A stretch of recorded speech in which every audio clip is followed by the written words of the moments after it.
snap and then the defensive end. Both.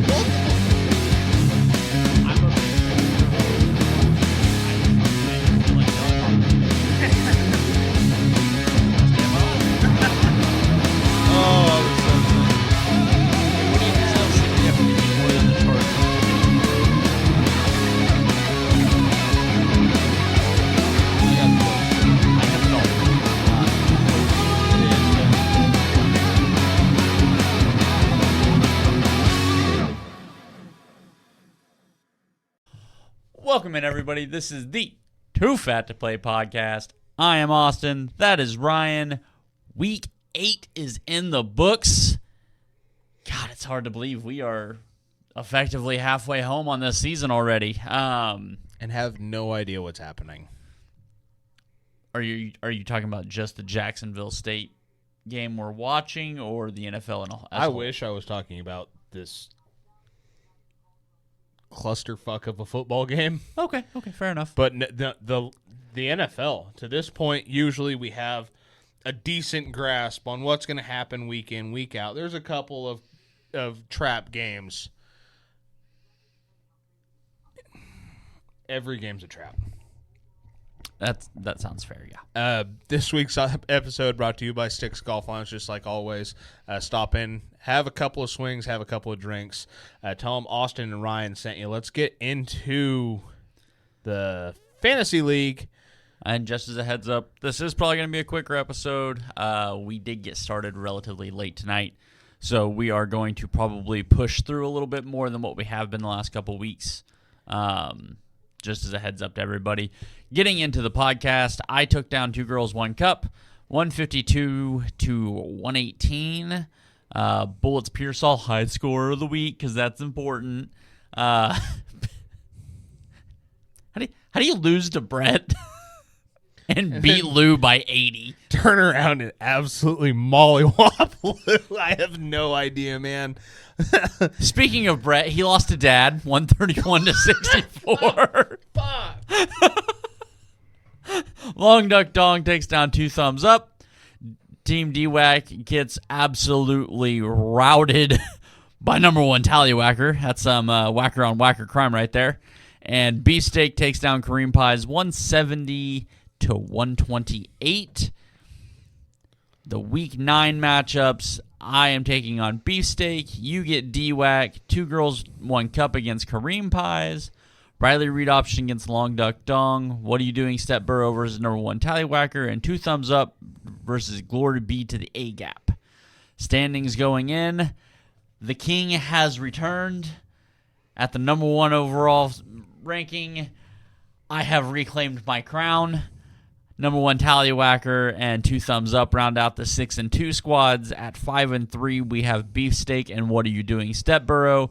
Congratulations, Ryan, and welcome to the playoff picture.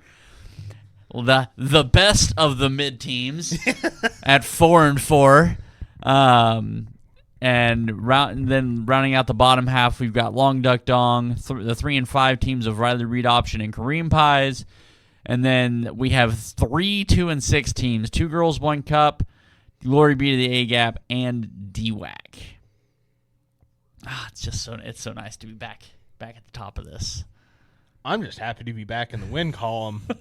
That was a very rough stretch right there. And everybody I have, that was my only team. Everybody else on my bench is hurt or was on bye. That was the only lineup I had, and it fucking worked. So we're gonna roll with it. Yeah. That's good. This fantasy years has just been a joke. So is the NFL. So you're only in 2 leagues, right? 4. You're in 4. I'm in 4. Are you 500 in the other 2 as well? Yes. Are you really 4 and 4 in every league? Let me double check, but because in the money league, you're 4 and 4. I'm 4 and 4. Because me and you both at 4 and 4 are playing each other. Oh shit! I got a new phone. I don't know if I logged into ESPN. Yeah, we can worry about that later. Hold on. Nope. 3 and 5, middling. And Yahoo. What do you have to say? Oh, nope, fuck it. I'm not logged in, so. We'll assume 4-4, which gives him a losing record for the season. So, good for me. Which is so crazy because I usually have a losing record, and in this league and in my league, I'm usually up 4 wins by now. Like I'm cruising in these 2 leagues, and my other ones I'm 0 wins. Oh, goodness. All right, getting in to Week 8. Minnesota kicking off Thursday night against the Chargers, and the Chargers absolutely dog-walked them. Carl! I will say, and it's not that I've ever doubted Carl's toughness. He got fucking... Well, have you seen what's come out? So 2.5 weeks ago, or 3 weeks ago, whenever he got hurt, he has a fractured joint in his shoulder. He played 10 quarters of NFL football with a fractured shoulder joint. That's not one of the greatest what ifs, but that is definitely that's on the list of top 100 NFL what ifs. Yeah. Because up until his first injury in Philadelphia, he was cruising to an MVP that year in Philly. Fell off the face of the earth. Yeah, never been the same since. And you get flashes of it. And, God. Remember, God, this is going to fucking age us like milk. Remember when we had that draft conversation? Do you take Wentz or Goff? Yeah. Neither one of us were sold on either guy. If I remember correctly, we both leaned Wentz just because of he was so much bigger. I don't honestly have any idea. It was I remember having the conversation. I wasn't huge on Goff. God. that ages the fuck out of us, doesn't it? That's how long we've been doing this. So we've only been doing the podcast for 4 years. We've been talking football since fucking high school. Yeah. Long time. And speaking of flashes, the fucking Chargers, when that team gets rolling, Justin Herbert just has it all, doesn't he? He's had a busy week. Thursday night football, Monday night Lakers game, Tuesday night World Series game. Sleeping with Madison Beer. Probably doing more than sleeping. That Chargers offense is... It turns out, maybe I was right when I said, the 2 left tackles, the 2 all-pro left tackles that they've lost at certain points this season are a big deal for them. Miami blows out Atlanta. I got one thing to say. Kirko Chains. I didn't know. Michael Penix, I kind of sang your praises 2 weeks ago. I didn't know your game, buddy. I had no idea. I mean, he was hurt. He didn't play. Exactly. I still don't know how that equates to the Dolphins scoring 34 points. Because the Falcons couldn't get on the field. That offense had nowhere to go. It was, all right, Kurt, we're throwing behind the line again. You're trying to force feed Kyle Pitts, which doesn't work. For 4 seasons, we have seen that does not work. And Michael Penix unlocked Kyle Pitts. You want to know how? By not fucking force feeding him the ball. He distributes amongst everybody else. All right, say it with me. Bijan Robinson should probably have more than 7 carries. Abso-fucking-lutely. What Raheem Morris, I would think, would know that more than anybody. Yeah. But at the same time, when you're getting your ass fucking shoveled by a goddamn excavator, I'm still handing the ball to Bijan. That's the only explosive option that offense has. Their offense played like mine. Fucking similar outcome, too. The most confusing outcome of the weekend. The Jets beat the Bengals 39-38. The Jets haven't scored a meaningful touchdown in 3 weeks. They put up 39. And they put up 39. Not only did they put up 39, because Joe Flacco and Jamar Chase are best friends right now. I don't care about the Bengals defense. You put up 38 against the Jets. I'm assuming you're winning by 36. And that safety is just a snap over the top of your head. I was going to say 35 just because maybe you turned it over and they got a field goal. What the what? You're going to... I had no want to watch that game. I had no need to watch that game. I didn't see the score until that game ended. I wasn't paying attention to Red Zone because I'm pretty sure that game was on Red Zone because of how much they scored. Who was the quarterback for the Jets? Justin Fields.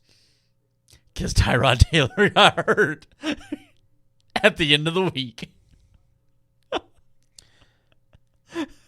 A small part of me knew that. Justin Fields is so back. But not enough of me to be sure. Yep. Yeah, that was Fields. When I seen the score, it was literally getting ready to set up for the game-winning field goal. And I was like, there's no fucking way, right? I was in a keyword was, in a Survivor League. I got sick Saturday night. Forgot to send the message to the guy that I split the Survivor League with as to what my 3 picks were. Pick 1 was Atlanta over Miami. So glad we didn't pick that one. Pick 2 was Cincinnati over New York. Glad we didn't pick that one.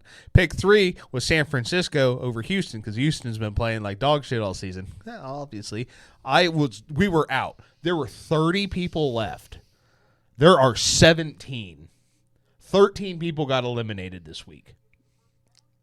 Honestly, I'm shocked it's that low. I know. Only one person is perfect right now. Everybody else, the other 17 or 16, got their first loss. Jesus. Like, it doesn't even... Obviously, I'm out because we didn't make a pick. Doesn't matter. It doesn't matter. I went 6 out of 13. New England looked phenomenal. Aside from, Myles Garrett. Looking phenomenal. Okay, I knew Myles Garrett looking like he's really having buyer's remorse on that contract. I just want this to be an open discussion because I don't know. Obviously, I don't know if you know. How much of it is the player in these massive contracts and how much of it is the agent trying to get the most? Because they work off of a percentage commission. Right. How much of it is the agent going, well, obviously, we're going to get you as much money as you can. But that's padding their pocket. Right. So I think it kind of goes on a case-by-case basis. Because if this is all agent going, if you told your agent, go after the money, this is on you. Because your anger on the sidelines, Myles Garrett, what are you angry about? You took the money. If you wanted to win, you would have done what Michael Parsons did and forced your way out. Yeah, no, I agree. And I do know, like, based on what the storylines were with his contract, with him re-signing, was the Browns told him that they were going to put the team in a better situation, give them a chance to win, solidify the quarterback, solidify yada yada yada, and and maintain the Cleveland to Canton pipeline. I'm sorry, if you believe that the Browns were going to turn this shit around, That's on you. 10 years ago, the 49ers were in a similar situation as a team. They could not sign anybody no matter how much they tried. Patrick Willis retired because he didn't want to play for anybody else, but also wasn't going to play on a losing team, injured constantly. Like, we were hitting the point of he was the only guy on the defense. That is why he retired after 8 seasons. Joe Staley did the same thing. I love what we've done. I would love to win, but I can't. It was a winning thing. If I can't win here, then I'm just going to call it a career, right? Kendrick Bourne, when he left 4 years ago, go get the fucking money, buddy. You made Tyreek Hill. You've made it abundantly clear this is all you care about. Do not fucking come back and tell me that you wanted to win. It takes winning to you have to have a culture provided, and 2 to 3. Look what happened in Detroit. Mm-hmm. They couldn't sign a fucking free agent to save their life. Dan Campbell comes in, and we agreed at the time of the draft, shit draft. We were still very happily wrong. Yeah. All hail Dan Campbell. All hail. We'll continue to sing those praises and be happily wrong. How it took them 3 years of building that chemistry before they were able to sign anybody. What in the fuck did he think was going to happen? He'd been there his entire rookie contract, right? Yeah, this is his 5th year, right? No. 6th? No. Fuck, I can't remember, man. This is aging me because I feel like he was drafted the same year Mahomes was. I'm going to throw the fuck up. How long have I been watching football? All of it. Yeah, that's the number 1 overall pick of 2017. Holy fuck. It does not feel like he should be in the league damn near 10 years now. You're not. This is 3rd contract. Yeah. God damn, he's only gotten... we're not getting into that. That is a great weekend episode. He's only gotten better. His first 4 seasons, I now vaguely remember. His first 4, he was great, but not like this. My God. Okay. Regardless, that even fucking furthers my argument even more. You've been in that same building for how long? So you've been in that building for 8 years, and you believed that in year 9 they were going to fix it. They were just going to turn it around. The team that got rid of the only quarterback that's won a playoff game for you in decades. You got rid of him. And at what point... Jesus Christ, that was 2017. Holy fuck, man. Yep. Oh my God. Mahomes has almost been in... Jesus, dude. He sat for... Holy shit. Yeah, they're 32. I'm gonna 30 throw up. as well. Sorry. Oh my God, stop. I'm older than some of these guys. You're older than both of those guys that we've Fuck mentioned. you right now. Jesus. Because I think I'm a little older than Miles. I just... At what point? Because I'll take it back to Navarro Bowman, who stuck around. He was in it for the money. He knew he wasn't going to win. He stuck around for the money. He didn't want to go anywhere. New regime came in and said, look, we can't pay you. We're trying to rebuild. He requested the fucking trade, got traded to the Raiders, lasted a season and a half, I can't remember, with the Raiders before retiring. He was in it for the money. There's nothing wrong with that. He got his contract. He knew what he was doing. But because we said the same thing about Tyreek. If you're in it for the money, don't get it. Don't complain about winning. Yep. You get one or the other. I would argue that you get more money winning. You just don't get the big contract. The endorsements, the fucking incentives, everything else that comes along with that. Mm-hmm.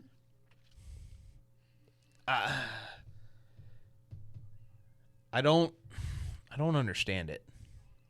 I don't understand the being angry with a situation that you knew wasn't going to change.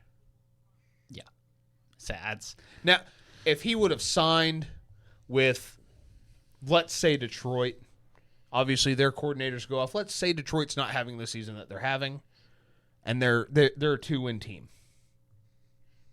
Yeah, if you go somewhere else and things fall apart, I just and I understand like his frustration is in the moment in a game. I get it. A game where you have 5 sacks, you don't expect to be getting, I don't know, blown out.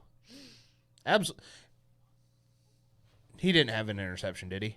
I don't think so. Okay. I remember watching one of the plays, and it was definitely a defensive lineman that went up and forced the interception. I could have swore caught it. The Niner game was on, and I was trying to either fall asleep or not throw my phone. You are correct, but it wasn't Miles. But I in the heat of the moment, I understand being upset, but yeah, you walked into training camp with 7 quarterbacks on the roster, one of which is getting $250 million to not play football. Yeah. They are paying him because they can't offload him. Yeah. I mean, you can't do anything with the contract. It's fully guaranteed. Like, you incur a higher cap hit by cutting him, which long-term would be better, but short-term will fuck you. Yeah. Because then you can't pay Miles. Like, can't pay anybody.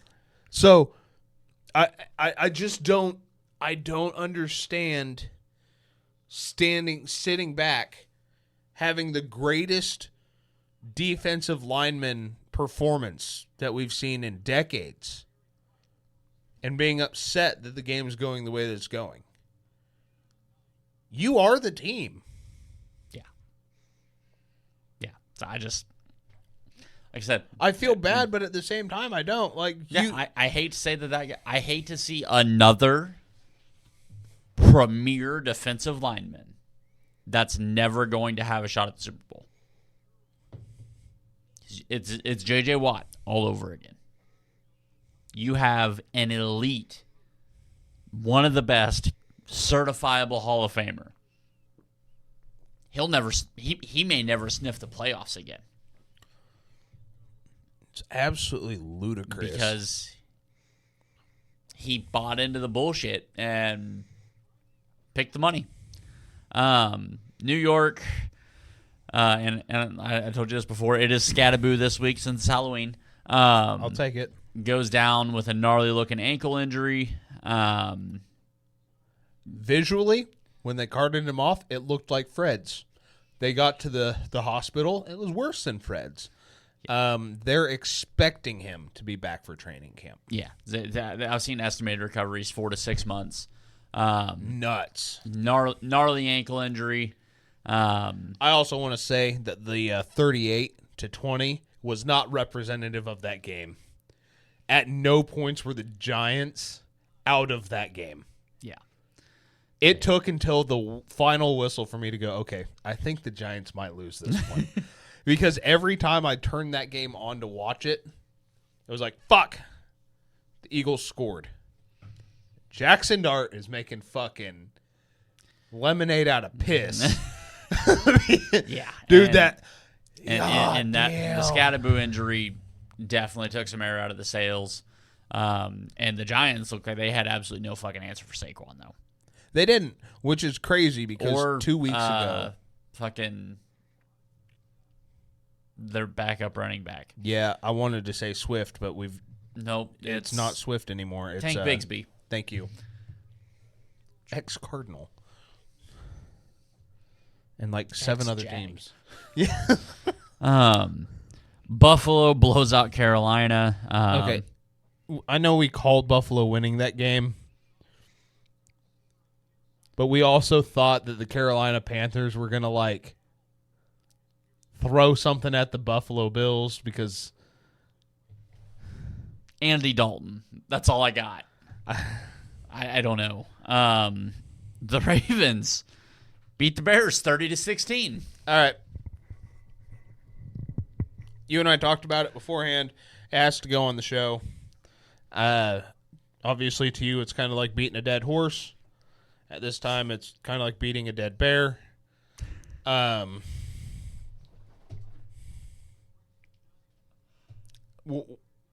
What more do we have to see? Oh, damn it, I almost got it. Out of Caleb Williams. To just understand that what I've been saying for 3 years is correct. It's not a talent thing. It's not a size, athleticism. He's got all the attributes. He does not have the right leadership skills or the attitude to be the leader that you need a franchise quarterback to be. You rehearse your opening drive of the game, and you've got three options. They don't score. Here's how we're going down the field. They score a field goal, or they score a touchdown. And I'll say it, good teams have one opening drive because they do not give a shit what happens. They have a way that they're going to set the tone. Yeah. Say that and the plays on Ben Johnson's script, he looks fine for. You get him into the second quarter, after the first two drives. Where's he at? He is pinpoint accurate because he knows where every receiver is going to be. These situations for the first two drives of the game and the first two drives coming out of half, he understands every single thing. And you could see where somebody might look at him and go, wow, that's a damn good quarterback. And the rest of the time, he turns into fucking second quarter Dak Prescott on Thanksgiving Day. Deep cut. Like, it's ground, overthrow, sack. The next one's a dot.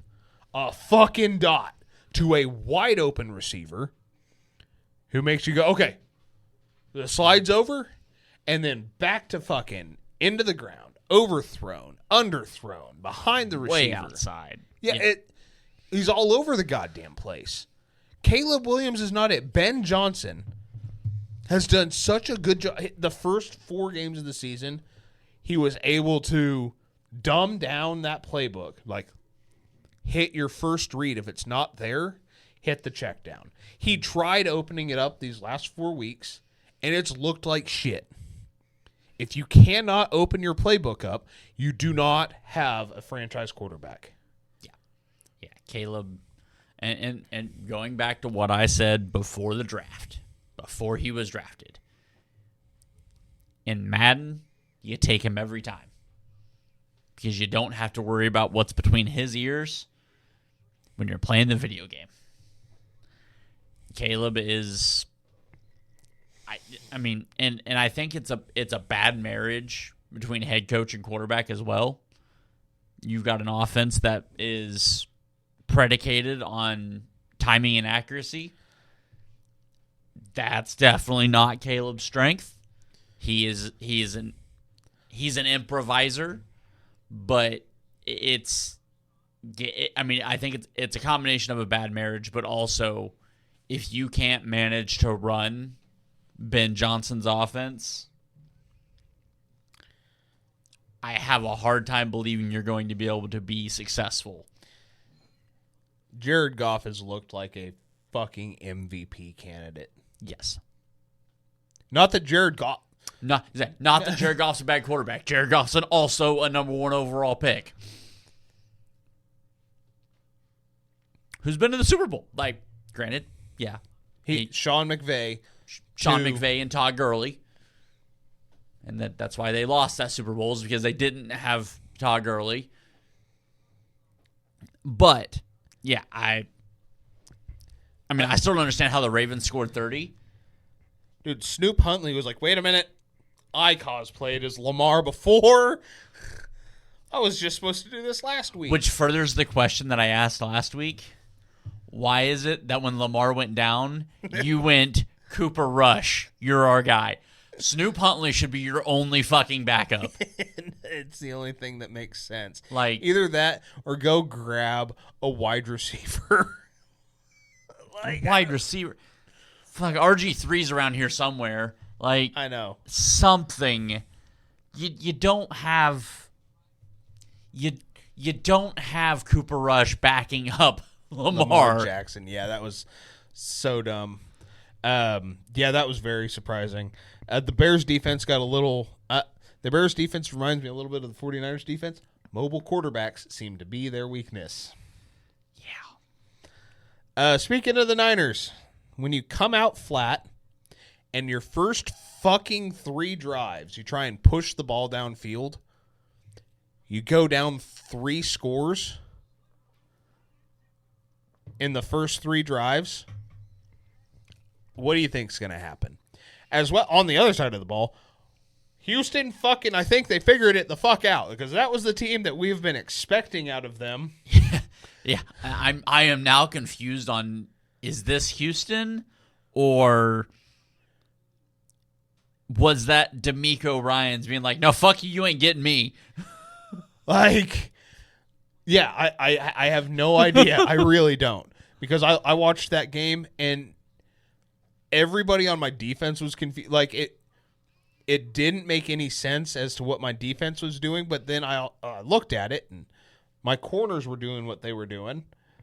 My defensive line, for the 3 guys that started out the season on the practice squad, I mean, they were doing what they could. My 3rd string linebacker goes down. My 4th string linebacker goes down. The practice squad guy that they called up goes down. We've got a rookie calling plays. I was like, oh, God, just put them down already. Like, Yeah. It was bad. The defense played like shit. There's no excuses to it. You have to come out. You play with who you got. Next man up. You guys looked great last week. I brought this up to you beforehand. When Nick Bosa goes down and you don't bring anybody in, and then Bryce Huff goes down and you don't bring anybody in, and it's the week of the trade deadline and you trade for Keon White, which I don't hate the move. He kind of reminds me of Charles Omenihu, which they gave the same thing for to Denver, a 6th round pick, or a conditional 7th.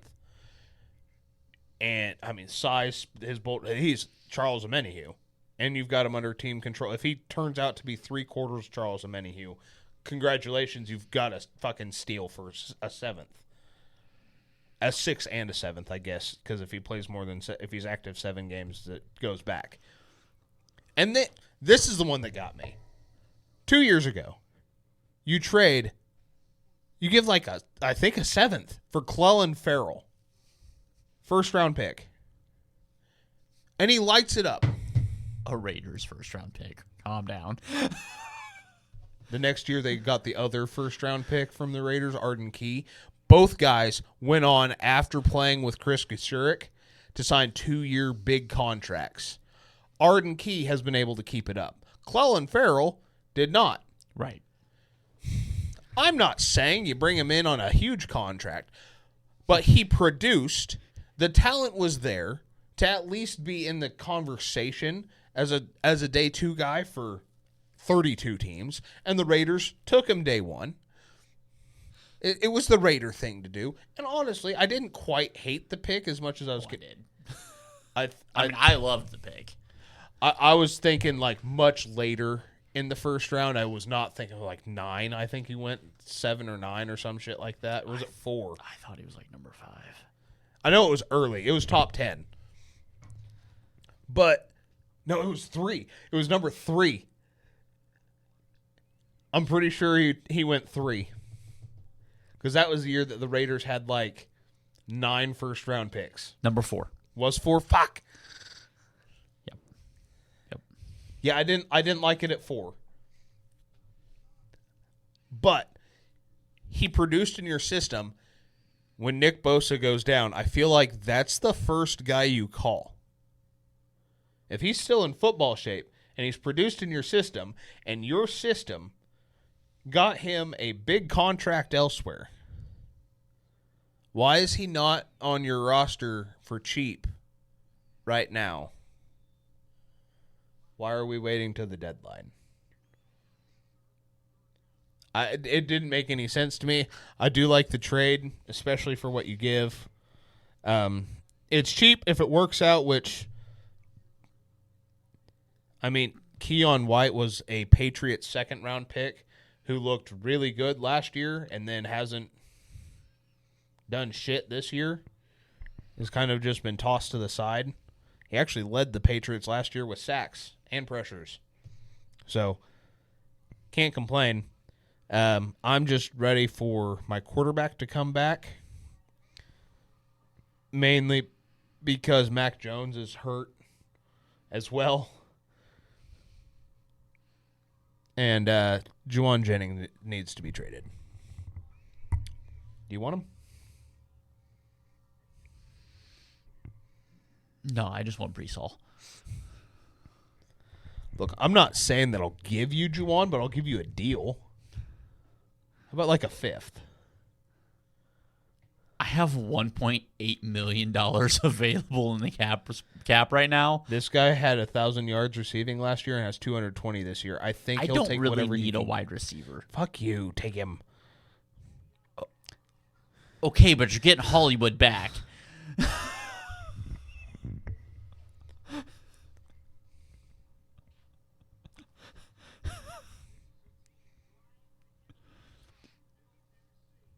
I actually don't hate that.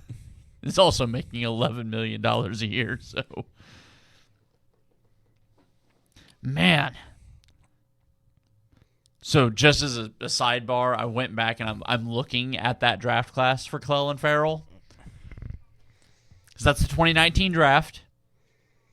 Kyler, Nick, Quinnen Williams, Clelin Ferrell, Daniel Jones, Josh Allen, TJ Hawkinson, Montez Sweat, Josh Jacobs, AJ Brown, Devin White, Ed Oliver, Rashawn Gary, Jesus Christ, Christian Wilkins, Brian Burns, Dexter Lawrence, Jeffrey Simmons, Oh my God. Andre Dillard, Titus Howard,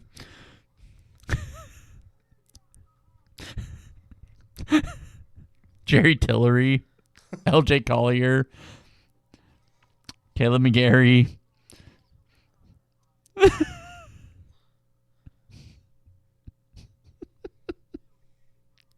I'm going to stop scrolling because I'm about to get to the point where the Chiefs drafted McCole Hardman. So, oh my God, Deebo Samuel. Wow. Yeah, that was a stacked draft, wasn't it? especially the number 4 pick. Hey, for what he's getting paid right now, I'll take it. Tampa Bay, they blew out the Saints, but They also took Spencer Rattler's job. you only won by 20. I expected that game to be close. It's a divisional game. Right. I expected that game to be close, but as soon as you take the starting quarterback out of the game, you're supposed to be the best team in the NFC. Let the route begin. You allowed Tyler Shove, I don't know, to throw the ball all over the place, and as soon as they tried to score, you're like, oh, fuck, defense. He looked great between the 20s. And then after that, the Saints sainted and weren't able to fucking do anything. I don't know that I watched any meaningful snaps of that game. So, but at the same time, you scored most of your points in the first half. You didn't take Baker out. Like, that's the other thing. You didn't take Baker out, and you didn't do anything in the second half. yeah. Dallas gets beat 24-44 by Denver. Denver's scary. Denver's offense can move like that. That's what I was worried about. That defense looks phenomenal. I'll say it again. I said it 2 weeks ago. Talanoa Hufanga might be one of the best safeties in the league. Guys fucking everywhere. Tennessee. Boy, howdy. That's a bad football team. They get beat 38-14 by the Colts. Jonathan Taylor looking like the So glad he's back. MVP of the league. That dude's just unreal. It's his 4th game with 3 touchdowns this season. 14 tuds on the season. 14 tuds in week 8. Yeah, that's Fucking ridiculous. It took him a minute, and we talked obviously about this before the show too. It took him a while to get recovered from the season ender 2 years ago. He's back, guys. I think you and I were in the same boat. You brought it up. Kind of Todd Gurley going to be the twilight of what could have been. God damn. And just for anybody that doesn't realize this, Gurley's been out of the league for 5 years now. It's his last season. It was the Super Bowl season, wasn't it? Or was it the season before the Super Bowl? I say it wasn't. He wasn't the running back for the year they won it. So I think it was the season before. So that would have been the 2019 Super Bowl. 2019 would have been the Super Bowl that he was hurt for. So yeah, I think he played one more season with Atlanta after that. And maybe 2 more. 2 more seasons total. He's 3rd on the list for touchdowns since he entered the league. And he's been out of the league for like 5. Yeah. The Rams, I hate saying it.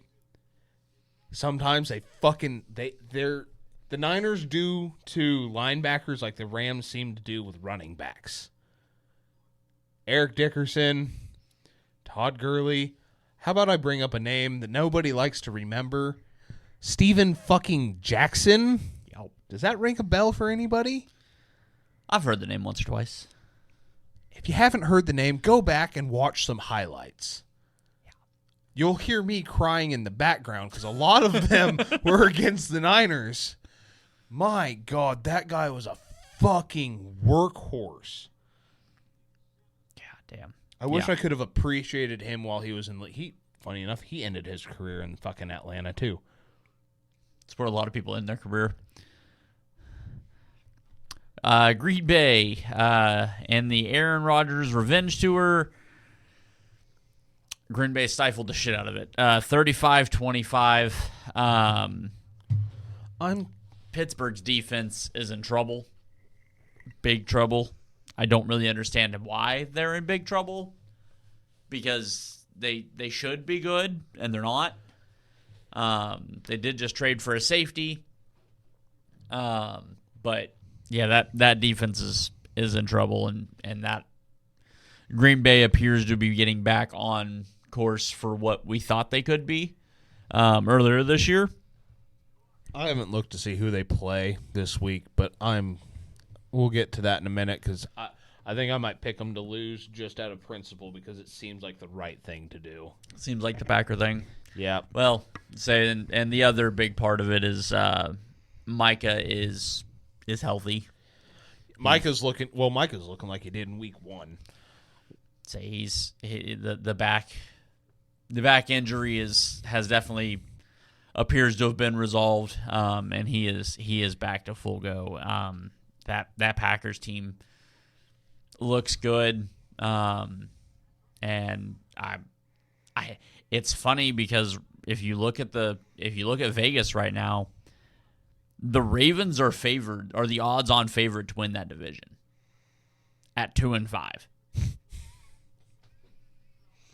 They are the listed odds-on favorite. They are -110 to win the division.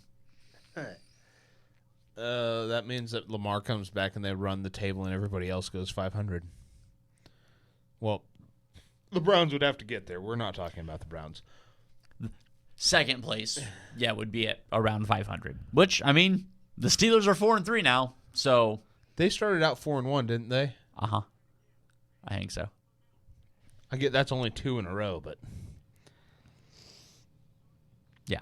I don't know. Washington, man, I wish that team was what they were last year. This is a classic sophomore slump. Well, I mean, that would matter if Mariota wasn't starting quarterback for that game. Jaden didn't play, so I didn't really. I don't take a lot from either side. I mean, the Chiefs' offense struggled in the first half. They got it going in the second half. Okay, cool, great. Isaiah Pacheco gets banged up. Cool. Breece Hall should have been in town on Tuesday. I mean, Breece Hall should have been in town before the fucking the World Series game ended Wednesday morning. Yeah, I mean, the plane landed Tuesday in morning. Kansas City by the time the game ended. He should have been done with his physical by the time that game ended. I don't, Kansas City's offense, when they're going, I don't see who stops them. Aside from, hey, Marshawn Lattimore made a good play on the left sideline to get that pick. Mahomes didn't put the ball out far enough, and then Travis Kelce bats one off of his fucking hands again, which leads to a pick, which is now accounting for half of the interceptions that Mahomes has thrown this season have been in the hands of Travis Kelce before they're intercepted. Well, at least Travis Kelce will come back and catch it because Deebo Samuel. Yeah. I swear to God, that guy has to be in between 4 guys, and the ball has to be behind him for him to bring the fucking ball in. It was incredible. Oh my God, he's Dwayne Bowe.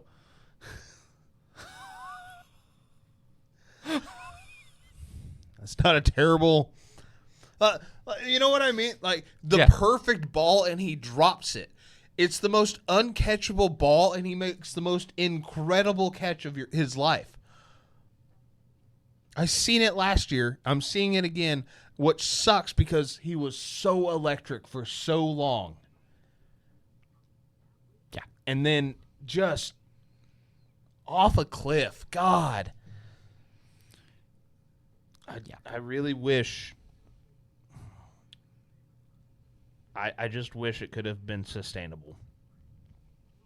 I was always hoping that it was.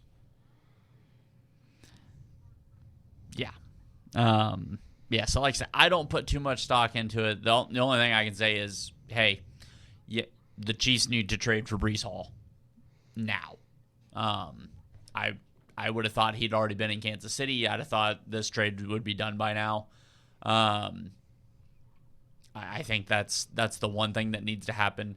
Getting another pass rusher would be great, but I think first and foremost you need to address that running back room because Kareem Hunt is clear and obvious the best running back on the roster, and he's not great. I mean he's like a top 20 running back at his best right now. You need to go get a running back. We need to establish a running game. We need to be able to establish a running game. Isaiah Pacheco, he looks like he tries really, really hard. I'll give him that. He runs like he's mad at the ground. And it was fun. It was cute for a while. But the speed has not come back since the injury. And if your plan is the Super Bowl, we need somebody that's going to be able to run the ball. Go get Breece Hall. Go get him now.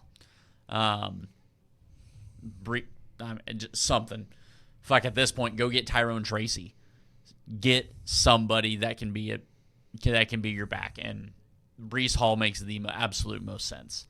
Getting into Week 9, Thursday. There's a lot of games that are just favored hardcore one way this week. I don't know how I feel about that. That makes me want to pick underdogs, but then you look at who the underdogs are, and it makes it really hard to do so. Yeah, it's which game's going to be the trap game this week. Yeah. Baltimore at Miami. It's this one.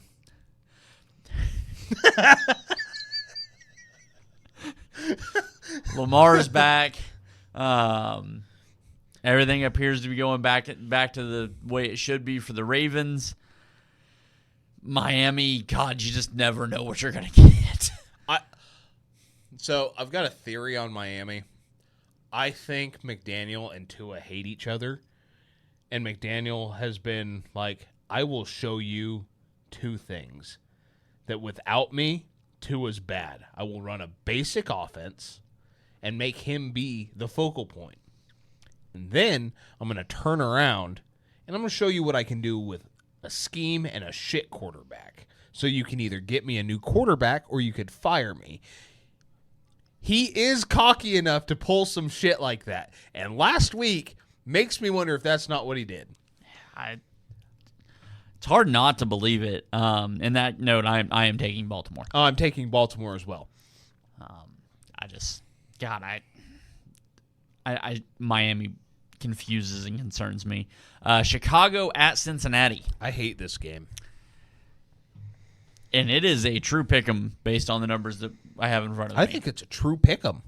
Yeah. I wouldn't be surprised if the money line on this is like 1.5 either way. Yeah, I'm taking the better defense in Chicago, and I think against Cincinnati's defense, that scripted playbook is going to look really good coming out of the half and at the start of the game to get you up 14. I'm so glad you took Chicago because that means we picked it as a pick 'em too because I'm taking Cincinnati. I don't hate it. I don't know. I'm not looking forward to it. I originally picked the Bengals, and I was like, God, that Bears defense corrects what they did last week. The Bears should win that game. Yeah. Minnesota at Detroit. Detroit by a billion. Yep. Probably two quarterbacks. I think they're going to eat the starting quarterback in Minnesota. And damn it, JJ's just coming back. And then they're going to annihilate the backup quarterback. I don't know who their backup is now. And I'm assuming based on this, you're not taking the Packers to lose this week. Carolina at Green Bay. Is this a trap game? I find I mean, it appears Bryce is going to be back, so it could be. Right. As badly as I want to pick against the Packers out of sheer principle, I can't. I cannot pick the Panthers. The Panthers have won 4 more games than I thought they were. It's fair. That is very fair. It would not surprise me if they win a 5th one, and this be the 5th one. Green Bay's record on this app throws me off so much because it doesn't show the tie. So it shows them having 2 less games played than Carolina. Oh, it doesn't show the tie. I didn't fucking notice that. It drives me nuts. I'm also taking Green Bay. Chargers at Titans. Chargers. By a truckload and a half. They could start just their 2 guards in their center and not have to worry about Herbert getting sacked. Yeah. Atlanta at New England.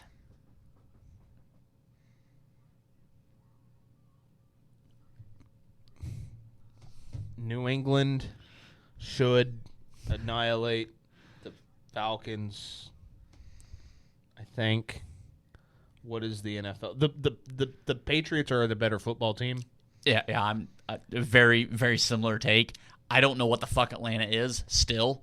I don't know what the fuck Atlanta is going to be still. I'm taking New England because I think Drake May is a legitimate MVP conversation piece right now. I think he has to be. God, I hate that people here in about 3 years people are going to, when the Chiefs start to lull in their fucking 20-year dynasty, because we're hitting that part of the timeline here, whether it's just AFC Championship game or divisional heartbreak type of thing.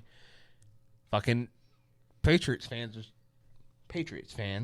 that jumped ship are gonna start dusting off the old jerseys. Fucking coming back. I can already fucking see it.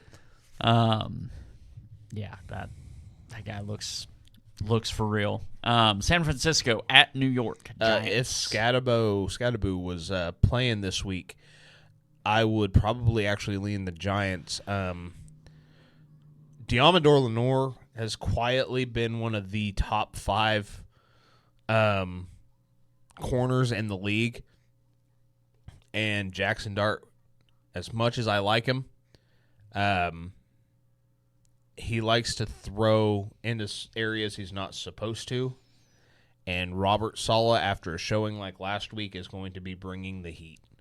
I'm taking the Niners in this one. I am as well. Colts at Steelers.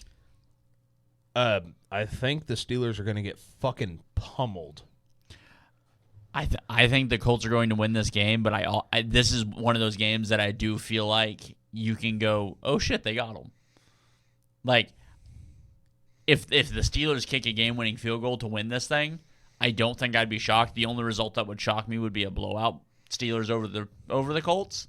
But I think the Colts win this game. Again, I think JT is going to absolutely feast on that defense. But like I said, if this feels like one of those games with it being the fucking Steelers, if you go, oh shit, they got them, I don't think I'd be that shocked. Denver at Houston. Game of the week. Especially if Houston plays like they did last week. Houston's defense, quietly, been the best defense in the league. They're only averaging like 82 yards a half given up or some shit like that. They're averaging fucking nothing. They are holding everybody to zeros. That defensive line has been all over the place. They're not allowed it. It really is quite impressive what they're doing. They don't allow you to run up the middle. I'm taking the Texans. I think a win over the Niners last week, they got their swagger back. Obviously, the Niners are a beat-up team that was coming in 5-2. Yeah. They beat up on a good beat-up football team last week. Hurt them even more. And the Broncos, I think, are still a little young. The Texans are a little bit more mature team than the Broncos are. I think that's going to go a long way. I think CJ's starting to get himself back on track. Oh, by the way, you found out last week Christian Kirk is a Texan. That was the wide receiver that I could not remember the name of last week. I just texted you that, and then you said breaking news: Christian Kirk is a Texan. Yeah. I was unaware. My big point for this game, my big question mark, I guess, is definitely going to be what does that Broncos defense look like without Pat Surtain? It sounds like they're not putting him on IR, but they are expecting 4 to 6 weeks. With the new IR designations, I just don't see why you don't, especially when your team's not beat up. Yeah. I think I'm still going to lean Denver. But I need Houston to show me that's what they are. And that's not a blip. A big win over Denver would prove a lot of things. Yeah, if they can get back to 500 and beat Denver, Houston's going to earn a lot more respect than what they've had. Jacksonville at Las Vegas. Jacksonville's going to win, but for some reason they're going to allow Vegas to stick around. I just think it's going to be a low-scoring, bad game. I've got Jacksonville winning because Vegas sucks, but I just don't think it's going to be a good game. They're not good enough to put any team away. I don't know why that's a 4 o'clock game or a 3 o'clock game. New Orleans at Los Angeles Rams. Rams by all of it. Yes. Yeah. The actual game of the week. I'm not sure what you were doing there. Kansas City at Buffalo. I don't know why I did it because I've seen this game 1,000 times. I'm taking the Chiefs. I've seen it a billion times. I know that Josh Allen wins this matchup. I agree with serious concerns about the Bills' defense. So, if I can interrupt, I'm taking the Chiefs because if the Chiefs lose, they have 4 losses. The Chiefs are already in playoff mode. The Chiefs don't lose to the Bills in playoff mode. Patty is playing playoff Patty shit. Well, and it's crazy because it's our favorite thing to talk about. This is the one game where Josh Allen goes, I don't have to be Superman. And he becomes fucking Superman, and he's not trying. He This becomes is the best also- version of himself. Yeah, this is also the one game. Where Patrick has to try and be Superman. Yes. Yep. But it's so fucking stupid because in the playoffs, they flip. Yeah, it seems like the Chiefs press during the regular season against the Bills. It's And- like it feels like during the regular season they have to prove that we're better than the Bills because the Bills are always up there in the conversation with them. And if you don't like it, I'm sorry. Watch the games. Even in the fucking postseason, it's the best football of all time. Yeah, it is probably, I'm not even going to say probably, it is the best rivalry in the sport, Yes, Mahomes versus Allen. they put on a clinic every time they play each other. It's who has the one bad mistake. And that it's one bad. They can have 7 bad mistakes each. It's the one that matters because Mahomes is going to have one. You're gonna see him launch a ball 30 yards in the air for no reason. He had 30 yards to run. Been there, done that, seen that fucking game. And then But that's the one thing, is he is running because he's in playoff mode already. I don't like. Yeah. The Bills' defense is what concerns me. But I don't think if the Bills go down 2 scores, I'd be very concerned for the Chiefs because at that point, because we've seen that in the regular season as well between the two. Josh goes, I don't need defense. I need a football. And then he turns into a buffalo, and then somebody gets hurt because he runs over them. Probably going to be Nick Bolton. Probably. And you wonder why he's still running. And Just trying to figure out why there's one human being in the world that can drag Leo Chenal for 30 yards. I And he plays quarterback. love Josh Allen playing football. Yeah. I live for this game. I I just hate that it's a fucking afternoon game. Like, why is this not the why Sunday is this or not Monday? like? I understand the Chiefs just played Monday Night Football. Actually, the Sunday night game looks like it could be good depending on what happens. It with absolutely should Washington. be. I mean, the Monday night game is dog shit. Oh, yeah. But the Sunday Night Football game, it should be if everybody's healthy, it should be a phenomenal game. Right. But yeah, I'm taking Kansas City because, and like I said, I think Kansas City needs this game more because if you lose it, you have 4 losses. And with the schedule the Chiefs have coming up, you're kind of in playoff mode right now. I mean, I've been quietly, not so quiet, a huge Bills fan on the AFC side for a couple of years now. I want them. I know. I so badly want them to get over that hump. But we both know that hump's not a regular season win against the Correct. Chiefs. And, Yeah. and I think Like for me, whoever loses this game wins in the postseason. So far, that has been true because I can't think one time the Chiefs won the regular season game, came back to win the postseason game, and I think that was the year that the Rams won the Super Bowl.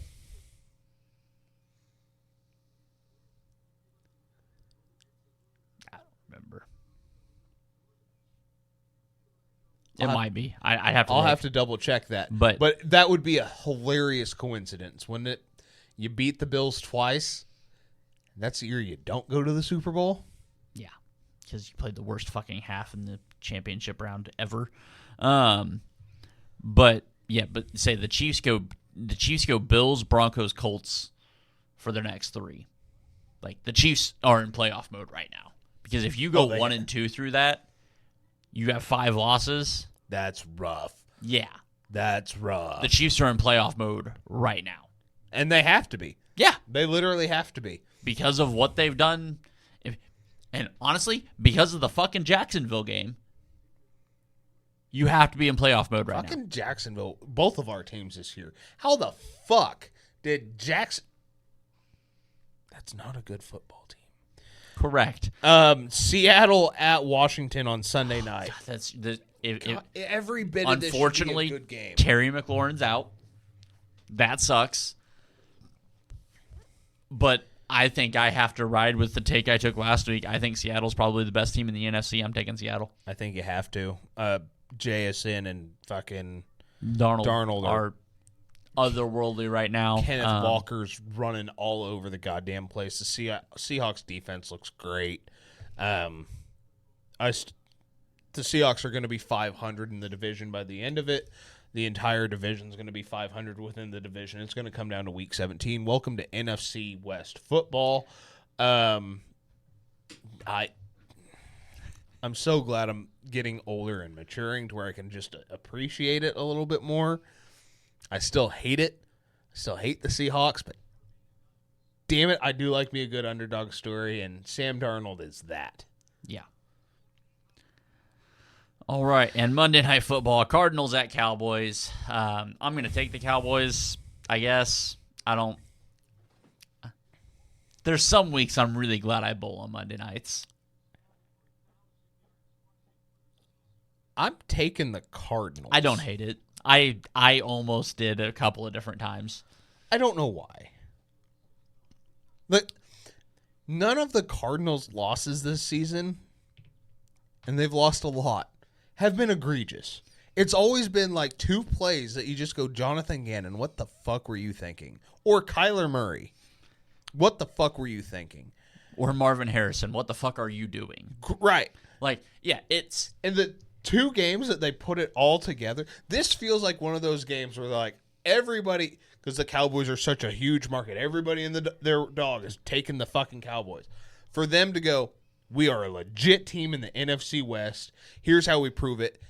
And they somehow, not dominate, but control the entire game. Mm-hmm. And end up winning by 2 scores.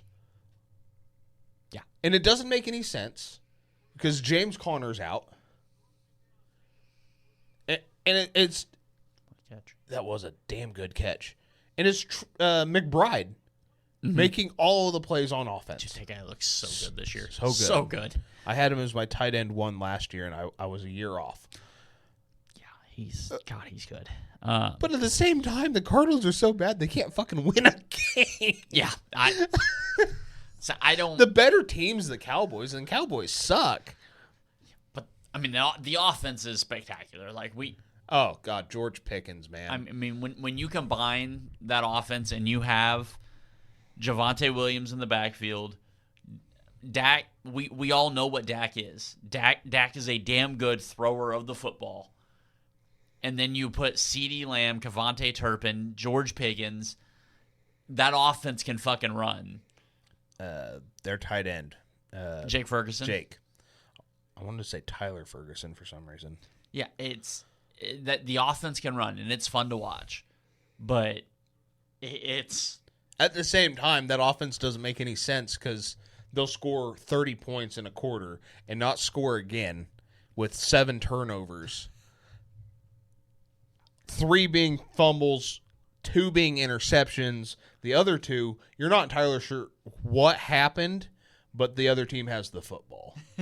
So, like, it is a shit show on Monday night. Yeah. Yeah, what a mess. I was hoping to get in a little earlier tonight. I had a couple of conversations I wanted to throw your way. Yeah. I will table some of that. Okay. Just because it is already pushing later than either one of us wanted it to be. It was a 2-hour episode last week, so I think everybody's going to be a little bit better off this week. Yeah. So we're going to get out of here. Go finish. I will go finish watching the end of Game 5 of the World Series, which currently the Blue Jays are winning, I believe. Hold on, I had it pulled up 5-1. So I'm going to go. I so badly want to turn that game on, but I can't. Yeah. Because we know what happens when I turn those games on. Bad things happen. Please don't. So we're going to get out of here. And I know it's not really our place, but kind of heartbreaking news out of the NFL this weekend with the passing of Nick Mangold. 41 years old. 41 years old, Hall of Fame center. It sucks when life comes at you that hard that way. So the rest in peace to that guy. He's like I said, I genuinely believe that's a Hall of Fame talent at center. And he was one of the best. Good guy. Just terrible thing to have life taken from you. That rapidly, that aggressively, from a kidney disease. So rest in peace to Nick. Thoughts and prayers to him and his family. We all obviously love our big guys on the show. We try and call out offensive linemen, defensive linemen whenever possible. If we had the show back when he was still terrorizing the middle of that Gents offensive line, he'd be a frequent like Trent Williams is and Creed Humphreys and you name any one of the fucking offensive linemen we've talked about over the last 4 years. Offensive linemen and tight ends kind of go together in our eyes, and he's in that fraternity of badass motherfuckers to ever lay his hand down in the dirt. Yeah. And that was rough news Sunday. Yeah. Yes, he's one of the first people, first offensive lineman that I remember knowing the name of and paying attention to. For a guy that wasn't on my team. Right. And then at that point, it was kind of like looking around and seeing who else is out there. And obviously I had to go to my own team and figure out who that guy was. And then Joe Staley. And then at the Larry Allen with the Cowboys. Mm-hmm. You start going through. It takes one to get you into the position to respect it and to deep dive. And Nick Mangold was the one that did it for me, because ESPN during pregame, remember, like, it was his little sister was playing college football as a center, as a long snapper and center, and they did an entire piece on how he was helping. I think they were twins, but she was like a year behind him in college or some shit like that. And she was fucking tearing it up just like he was. Hell, yeah. So. And I thought that was cool as fuck. And that got me into looking at the offensive line as more than just big guys. Yeah, more than just the walls up front. Yep. But we are going to get out of here. We appreciate you guys sticking along with us through the ups and downs roller coasters this season has been for us so far. But we definitely appreciate you. So we will get out of here. We will see you next week. Until then, be kind to each other, love one another, and always remember, fuck the Dodgers. Cowboys. I'm not even going to bring them up. That's fair. We did that last year, and it was bad juju. That's fair. That is fair. Fuck the Cowboys. Agreed.